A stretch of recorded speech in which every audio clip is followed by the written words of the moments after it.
का बेहद शुक्रिया कि आप लोग अपना कीमती वक्त निकाल कर आज हमारे पार्टी के हेडक्वार्टर दारुसलाम में तशरीफ लाए। आपका बेहद शुक्रिया। मैं शुरुआत में आपको ये बताना जरूरी समझता हूँ कि आज मीडिया ने कांग्रेस के एक्स चीफ मिनिस्टर और एक्स यूनियन मिनिस्टर और मध्य प्रदेश के जो चीफ मिनिस्टर बन सकते, जनाब कमलनाथ का बयान मैं देखा हूँ, स्टेटमेंट देखा हूँ, जिसमें कमलनाथ ने जो हमेशा से मैं कहते आया कि बाबरी मस्जिद की शहादत में जितना रोल आरएसएस बीजेपी का है उतना रोल कांग्रेस का भी रहा है। मेरी इस बात को और ऐसे कई हजारों लाखों लोगों की बात को दोबारा कमलनाथ ने साबित किया कि बाबरी मस्जिद की डेमोलिशन और शहादत में कांग्रेस का भी बराबर का हिस्सा है। और कमलनाथ ने ये कहा कि राम मंदिर का क्रेडिट बीजेपी नहीं ले सकती, राजीव गांधी के रोल को नहीं भूलना चाहिए, ताला खोला राजीव गांधी ने, और उन्होंने कहा कि हमको तारीख को नहीं भूलना चाहिए। बिल्कुल सही कहा उन्होंने। तारीख को इसलिए नहीं भूल सकते कि जब पहली मर्तबा बाबरी मस्जिद के अंदर रात के अंधेरे में चोरों की तरह मस्जिद के अंदर जाकर उसमें आइडल्स तो रखे गए थे, मिंबर नबवी सल्लल्लाहु अलैहि वसल्लम का। उस वक्त किसकी सरकार थी उत्तर प्रदेश में? कांग्रेस की थी। मुख्यमंत्री कौन था? जीबी पंत साहब थे। फिर उसके बाद मुसलमानों से मस्जिद को बंद कर दिया गया और पूजा की इजाजत दी गई। उस वक्त भी देश में और उत्तर प्रदेश में कांग्रेस की सरकार थी।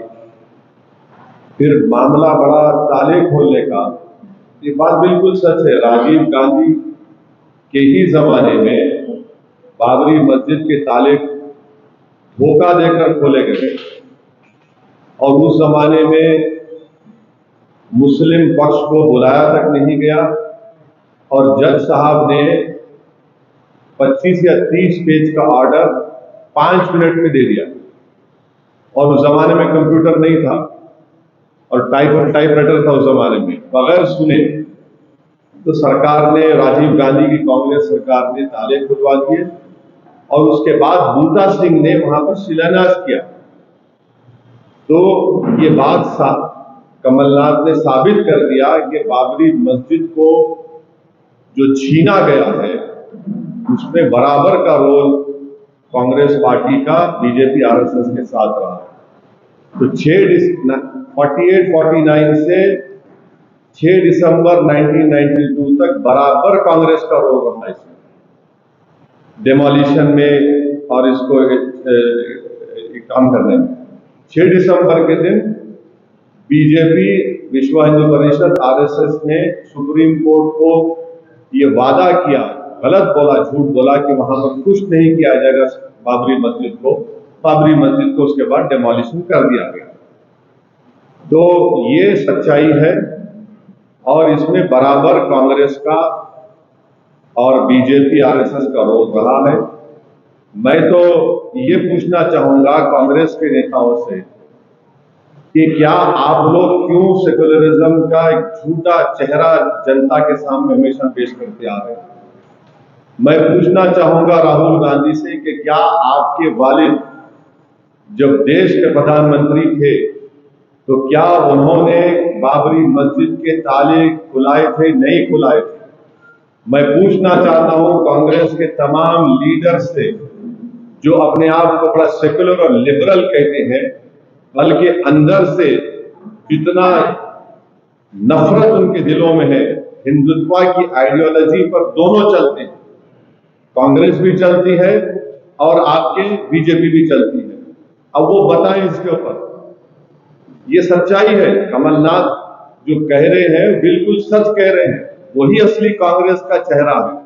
और कमलनाथ साहब का एक बहुत बड़ा रोल भी रहा है। जब 84 में सिखों का जेनोसाइड हो रहा था दिल्ली की सड़कों पर, उस वक्त हम पूछना चाहते हैं कमलनाथ से और कांग्रेस से कि क्या कमलनाथ और कांग्रेस पार्टी नहीं जानती कि रिकाबगंज के गुरुद्वारे में क्या हुआ? कमलनाथ जानते हैं।